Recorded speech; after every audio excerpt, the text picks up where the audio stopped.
Hi, boys and girls. Marty and I are going to read you a book because it's Earth Day. So this is just a little fun book. It has to do with a giant tortoise named George. And since it's Earth Day, it kind of fits with our theme. It happens on the Galapagos Islands, which are islands off the coast of South America. All right, so here's our title. Galapagos George by John Craighead George. Go ahead, Marty. Let's start with this one. So here's the Galapagos Islands. There's South America. They're off the west coast of South America. Here? Yep. Go ahead. Turn the page. Just one. Okay, one more. Can you go turn the light on, kiddo?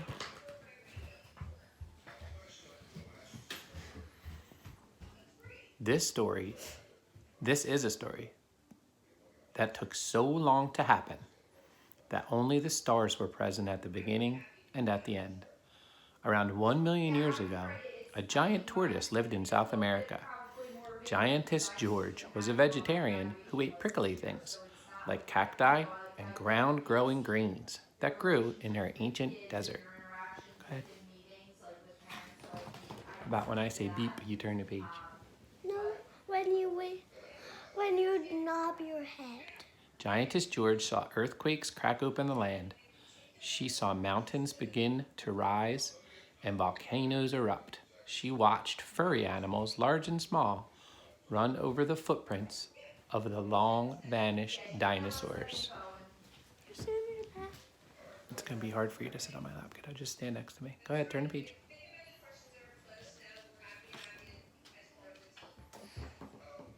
Then a storm struck South America. It poured down seas of rain. It rolled the ocean up onto the land. The ocean roared back to the sea, sweeping away trees, cacti, and many kinds of living things. Among them was Giantess George. She was tumbled into the purple-black ocean. She swirled down into whirlpools. She spun underwater with the land creatures, iguanas, lizards, and the furry mammals, large and small.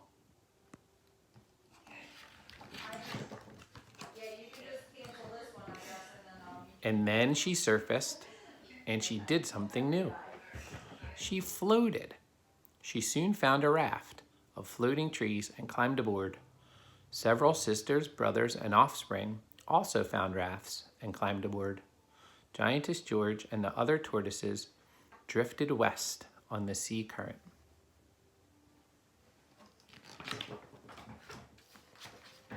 There was no tortoise food or fresh water on the tree raft, but the giantess did not die. She did something ordinary for a tortoise. She changed her body fat into water and food. She was a desert dweller and could live for a year without eating or drinking. She drifted for days.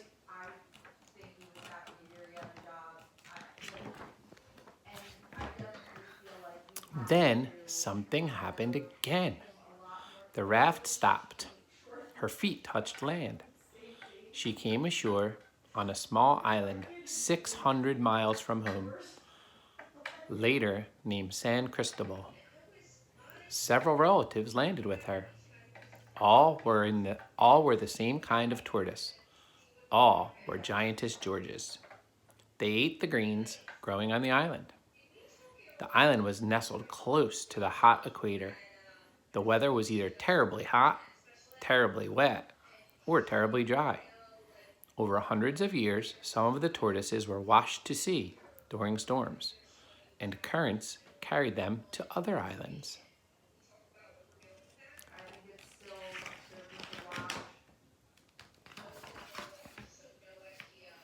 On a hot dawn 1 million years ago, Giantess George laid 12 tennis ball-sized eggs, a bit inland, and covered them over with soil.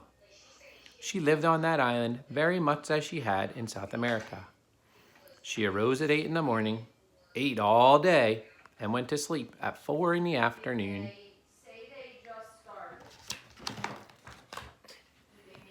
One year, she ran out of ground plants. Giantess George was lucky. Her neck was a little longer than the necks of the other tortoises. She did something new. She reached up and ate tree leaves. There's leaves over there. Yeah, there's leaves over there, and she's got a birdie on her back.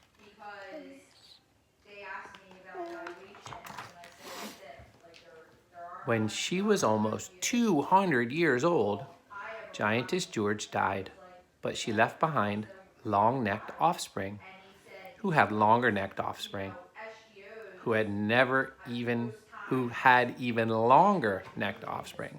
So she had a long neck, then her babies had long necks, and then her grandkids had long necks.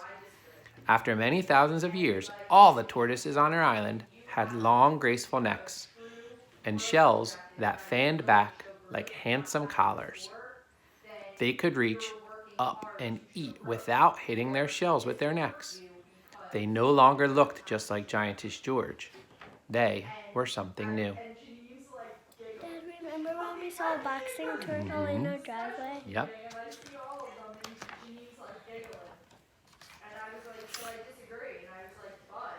On other islands, the tortoises had also changed. Some had sculptured shells, others were domed, and still others were squat. Long necks had long necks on their island. Domed backs had domed backs on their island.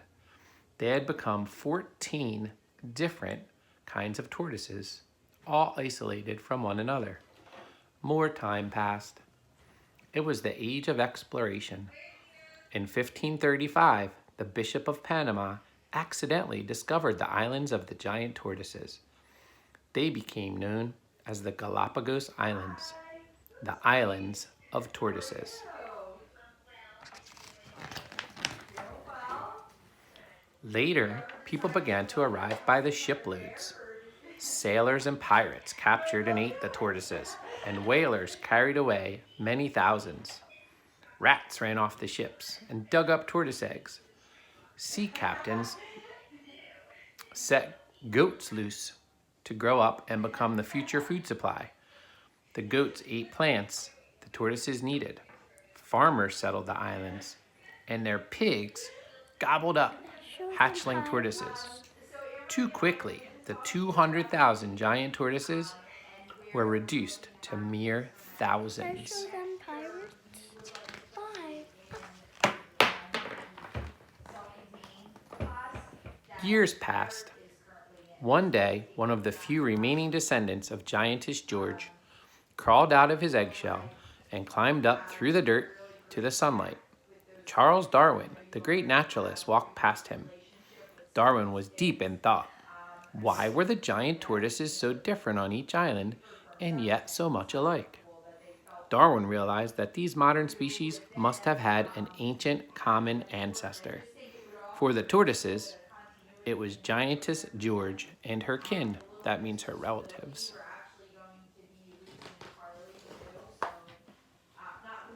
Only 100 years later, people, rats, pigs, and goats had wiped out two kinds of the magnificent tortoises, while volcanic eruptions wiped out the third. Only one of the descendants of Giantess George remained on Pinta Island. Then, one day, in the early 1970s, a scientist found a long-necked tortoise on Pinta Island. 6 men lifted him onto a boat and brought him to the Charles Darwin Research Station on Santa Cruz Island. Here, the Galapagos tortoises are protected. That's funny, he's a big tortoise on a boat. Go ahead.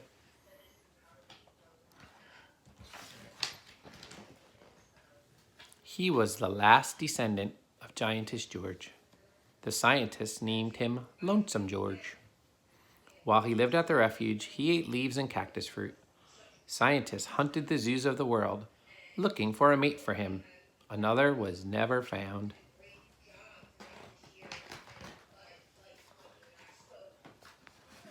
At 4 o'clock on June 23rd, Lonesome George pulled his head into his shell and put up his knees, peering out at the setting sun were his 2 bright eyes. They seemed to say, New and unimaginable things can happen. Lonesome George passed away on June 24th, 2012. He was the last of his kind. But because of him and the tortoises of the Galapagos Islands, we know that as long as there is life, there will always be new and unimaginable things that can happen. And they do all the time. And there's just some other parts of the story. So what happened in our story was that Giantess George got washed away to an island where he had to change, where she had to change with all of her turtle relatives so that they could eat different things. And that happens all the time. And since it's Earth Day, I thought this would be a good story to share because on Earth Day, we talk about protecting the Earth and all its creatures so that they can live their life and show us how beautiful they So, are. Dad, if there's a dog in the Hope you like the story.